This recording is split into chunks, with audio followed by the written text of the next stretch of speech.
Have you been wondering how to really make a career change when you don't even know where you want to go?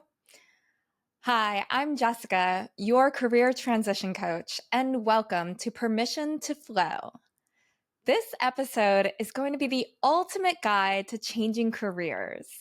And I'm going to take you through my idea framework in this episode. So, IDEA, and we will step through how do you really make a career change. And so IDEA stands for I, identify, D, discovery, E is experiment, and A is activate. So that is what we will be talking about today. And before we dive in, I just want to make note that if you haven't already, I definitely recommend checking out the last episode, which was all about turning your job into just a job and releasing yourself of all the things that are kind of draining your energy in your job. That's what gives you the space to really do all the things that we're going to discuss today. So if you haven't already, definitely check out that episode. It's going to help you in order to really start the process that we're going to talk about today. All right, now let's dive into today's show. So the first thing that I want to talk about is I, identify. So it's this part, this stage is all about identifying what you have enthusiasm for.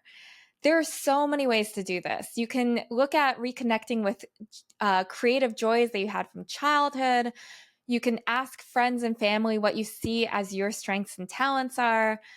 You can look at how are there things that you know that are really incredible skills of yours that are being completely ignored or underutilized in the work that you're doing right now. So this time is really trying to find what it is that you want to start looking at. And so one of the things which to me is like a fundamental value of mine is curiosity.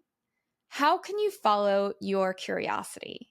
And I think we often equate curiosity with something that we had as children. And I am inviting you to come back to that curious instincts that we had as children. It's like, what is it that you are curious about? And, I think that there is a lot of discourse around passions, right? Like follow your passion and everything else will transform itself. And I think there is a certain amount of validity in that idea. But to me, something that I really love is the ability to follow your curiosity. And it's so funny because that has been a really deep pillar of mine. And then I was reading the book Grit recently, which is by Angela Duckworth. And she essentially backs this up with a lot of incredible studies and things that show like curiosity is so foundational to us figuring out like the things that really are meant for us, right? Because in order to really move in a direction of really finding the thing that like lights us up, that really makes us like have that drive to keep pushing forward, I think it really stems down to curiosity. Because when you're curious about something, you're constantly wanting to like learn more about like understanding it better, of really following something. Something I mentioned in the last episode is like so often it's like we're doing things that like we're not really that curious about it, right? Like we're like, okay, I'm just like here. I'm just here. I'm just doing what I'm doing. And instead, it's like, how can we find the things that we're really curious about and follow that and really move forward in that direction? So identifying the identify stage is really all about curiosity. And if you're like, I have no idea where to begin. I expressed a few ideas at the very beginning of this, but some other ideas is really like looking at here's a whole roster of careers. Which ones even jump out to me? Which ones are things that I'm like, oh, I'm interested. I'm curious about this, right?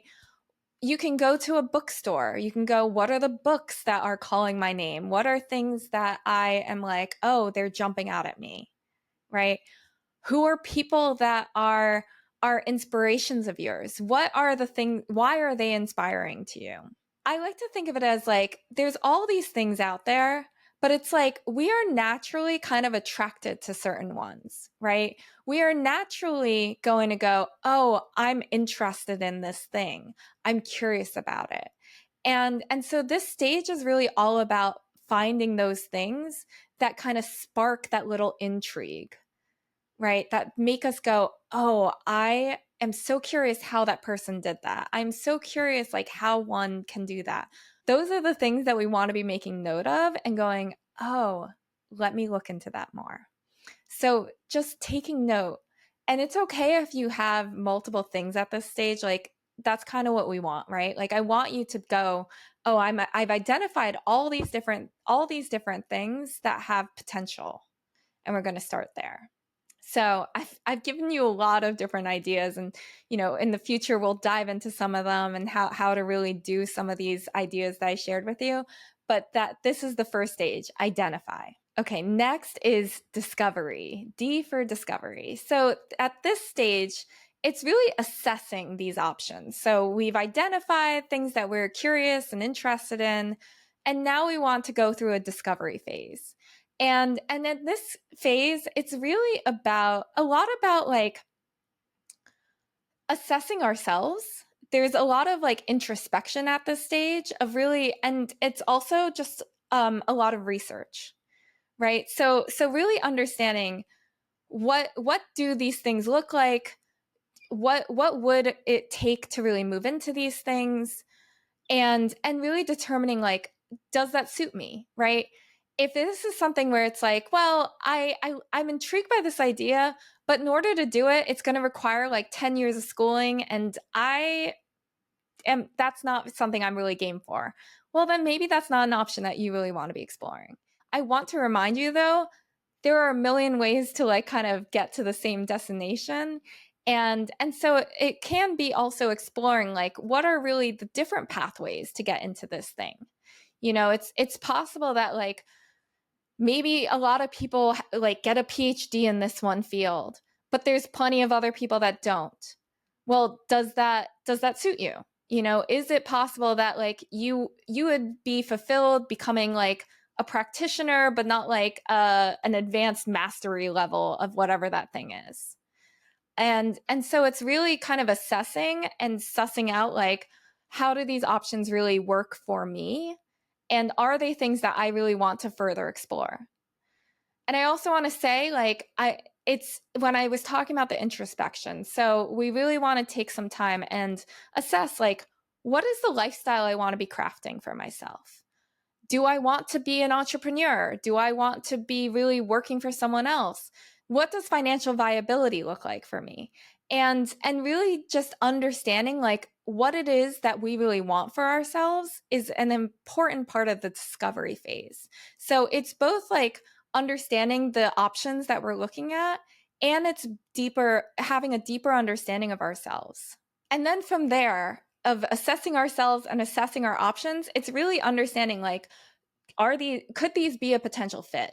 So to give you an example of what the discovery phase can look like, so an example would be when I was job searching, I was looking at, would I want to be a full-time yoga teacher? And for me, it was like, okay, what one option of being a full-time yoga teacher is that you are working at all different studios across New York City, which is where I live. And I looked at that and I was like, that is not something I want for myself, right? Like personally, I don't want the lifestyle where I have to move through different locations at all times. Like that doesn't suit me. And so like that version of being a yoga teacher was not a viable option. I don't, like currently I'm like, oh, maybe I would want to be like doing more of that in some other format. And there's, again, as I said, there are many ways to be a yoga teacher and have it and do have it work for you. A lot of people do it as like doing retreats, or they do it as doing a lot of like bigger scale workshops. There's a lot of different ways to kind of like, again, to get to that same result. And so it's kind of assessing like, what does that need to look like for you? And kind of getting a sense of like, is this something I want to explore? Does it have options that could work for me? And kind of assessing those things. So and really being true to yourself and what it is that you want for your life. So for, on the other side of that self-discovery, as I said, for me, I was like, I don't want to be moving around all the time. I want a job where or I want to build a career that is going to allow myself to be flexible and not location bound, and be able to give me something um that I don't have to be moving around all the time in that particular way. So that was kind of the self-assessment that I was doing. So now that we've talked about identify and discovery, let's talk about experimenting. So this often is kind of the bulk of the time, right? It's like really taking the time to go, okay, here are my options. I've kind of run them through like a kind of like a first wave of, are these things I really want to explore? And now it's time to experiment. So the key here that I think is super important is beginner's mind. And I did a whole podcast episode about beginner's mind, so definitely check that out if you haven't already. Beginner's mind is the ability to go of embracing being a beginner. And so here's the thing. I think one of the biggest challenges of making a career change is that we like to be good at what we do. And so it's comfortable to be where we are because we already know what we're doing. We've already gone through that initial time period of getting situated, of learning the skills and everything that we've been doing. And so the idea of starting over feels really daunting. And so being able to tap into beginner's mind is so important at this stage of going, I'm embracing being a beginner. I'm going to enjoy the newness of it, of learning something new, of being new, of knowing that it's not going to be perfect at this stage, but enjoying the process. And I love documenting this stage too, because it's then when you become better, you can look back and be like, oh, that look at how far I've come. Right. And so I think it's so amazing to really embrace being a beginner, because we all have to start somewhere. And I think reminding ourselves of that, right? We all have to start somewhere, and the beauty of starting something and really relishing in that. This is something that I love practicing. I love trying new things. I think it's so fun to be I know I won't be the best at it, but I get to watch myself grow and progress through this new skill and really enjoying that process. So how can we do this? How can we actually do these experiments? So some ideas is you can attend workshops, you can attend events. Another, I love talking about how I started this podcast on YouTube and Google. So it's what YouTube videos can you watch? What can you Google to learn about these things? There are so many great resources out there right now. I love to think that we are in the golden age of learning. I don't think we've ever in our, at least in my lifetime, we've never had a time where you can learn anything right now. And how incredible is that? So it's how can we embrace that incredible gift that we have right now, which is the ability to learn literally anything, and embrace that? Go and watch a masterclass. Go and use the app Masterclass. There's Masterclass, there's Skillshare. There are all these different resources available to us to learn new skills. Or you can find people on Instagram, and so many of them have workshops or mini courses or whatever. So it's how can we start to gain more knowledge about those things? Find books on the topic. It's the resources are endless these days, and I want you to remind yourself that. Are there opportunities to volunteer in things that you're interested in? Can you talk to people who are doing the thing that you want to do, and gain knowledge from them? So there's such a wealth of information these days, and I want you to imagine that, and allow yourself to tap into that.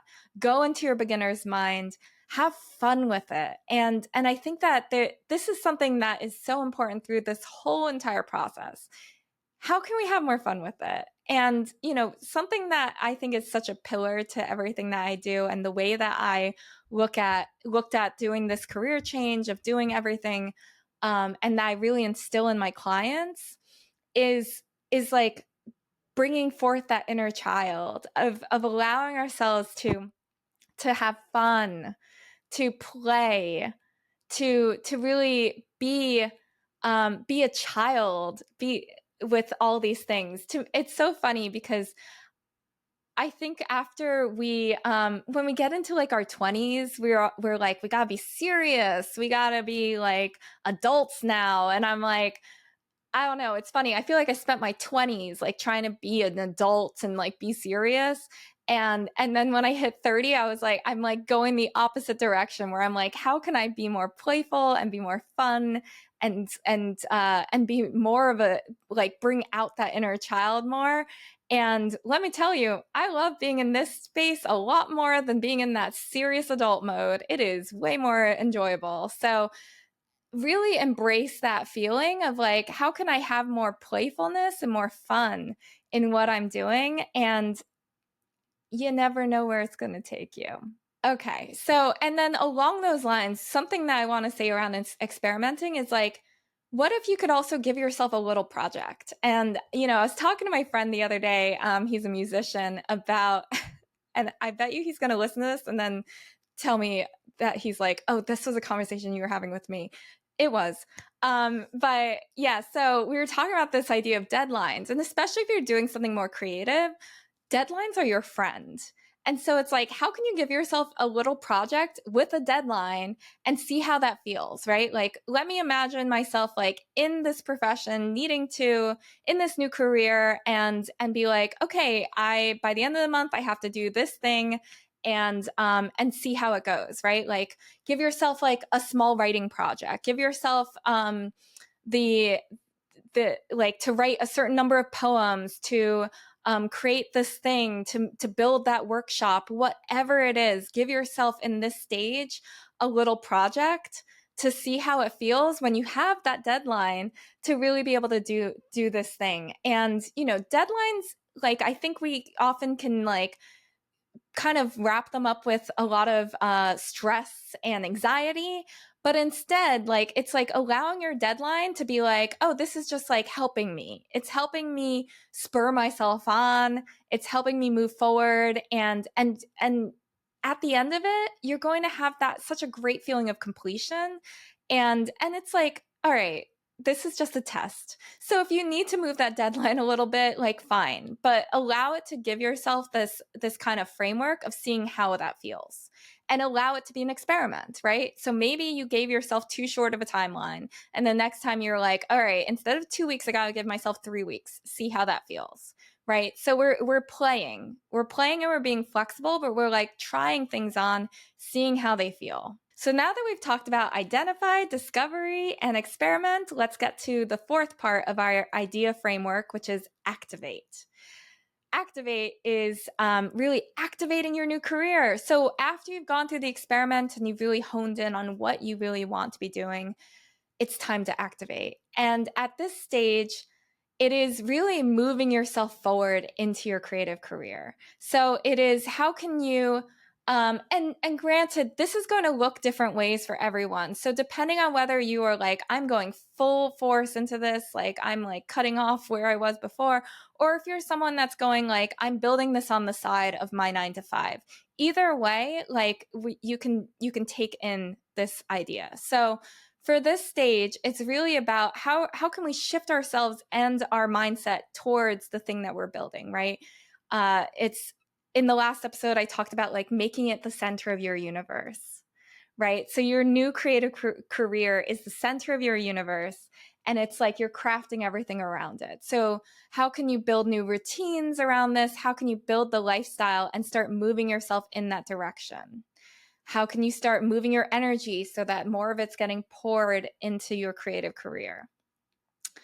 So this stage is really activating, allowing that to start becoming the thing that you're doing, right? And we're moving in that direction. It's also like, how can you build more community around yourself? How can you find other like-minded people who are also moving in this direction?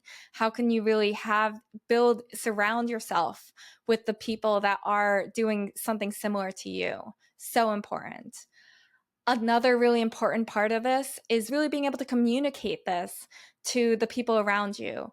So often we can hold a little bit of like discomfort or shame or guilt around moving into a different thing from where we were before. A lot of people in your life have come to expect you to be in a certain direction. And now you're going, oh, I'm moving directions. So this is the stage where we're really like emboldening ourselves to be able to tell the people around us what we are really moving towards. And this is also the stage where we're really grounding ourselves in the fact that this is the direction that we want to move in, and really going like, this is what I want. And I think that's really important because it's really easy for us to kind of get lost in what other people want for ourselves. But at this stage, it's really going like, this is what I want to do. This is the direction I'm moving in. So it's really embracing the fact that like we're moving away from where we were into a new direction and embracing that. So in the activate stage, it's really all about moving in the direction of really creating that career. We've already figured out what it is that we want to do, and now we are bringing it to life. And so throughout this, I want to remind you, like, as the name of this podcast is, we are giving ourselves permission to flow. We are flowing. We are learning about ourselves. We are figuring out how to make this work for you. And, the thing that I want you to remember is like, especially when we're moving away from our 9 to 5 and into the creative career that we really want, this gets to be a journey towards moving into what it is that really works for you. Our 9 to 5s are built off of a rigid structure. They are built off of this idea of like, well, I have to force fit myself into where I'm at, into the thing that I'm supposed to be doing, into those shoulds, into this direction that I'm supposed to be moving in. This new direction is all about flow. I want you to be building something that is flowing, that is working with you, that is working with who you naturally are, that is allowing you to shed the mask, of allowing you to show up as your full self, allowing you to take into account the natural skills and talents that you have within you. How amazing would that be? And allowing yourself to flow with that, allowing yourself to be like, this gets to be what I want it to be. I get to be myself, and giving yourself permission along the way. And that is what it is all about, of working through this framework of getting yourself in the direction of what you really want to be doing. It is all about being more attuned to what really works for you, instead of just force fitting yourself to what you think you're supposed to be doing. Okay, so that is the idea framework. To recap, it is I, identify, D for discovery, E for experiment, and A for activate. We will be diving in every week into all the different facets of this framework, but that is the fundamental basis of what it takes to really change your career and move yourself in the direction of what you really want to be doing. And so if all of this is resonating with you and you are ready to get started, you want to move forward and get the support that you need to really make this creative career change happen, then I invite you to book a free sales call with me. You can go to my website, jessicahuangcoaching.com, to get started. And it would be my honor and privilege to help you move in the direction of the career that you really want for yourself. You don't need to stay stuck in that 9 to 5 that is just draining all your energy and no longer serving you. Okay, so thank you so much for tuning into this episode, and I will see you in the next one. Want to create more flow in your life? Go to the description below and sign up for the email list. I'll be sharing more insights and strategies with you, just like the ones you heard today. Remember, the power to create the life you desire resides within you, and I'm here to support you every step of the way. The world needs what you will create.